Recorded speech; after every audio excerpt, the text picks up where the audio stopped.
siya na ang aming naturing magulang ng aming mga kaibigan o classmate pa.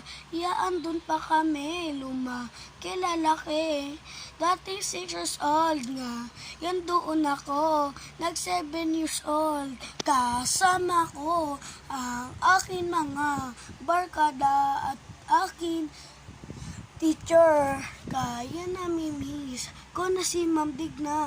Ito ang picture niya. Namin pala. Namin. Sorry, papakita ko na.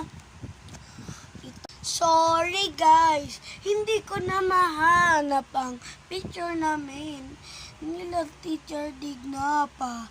Ng mga classmate ko, kaya nakakamiss mag grade 1 tuloy. Dahil siya na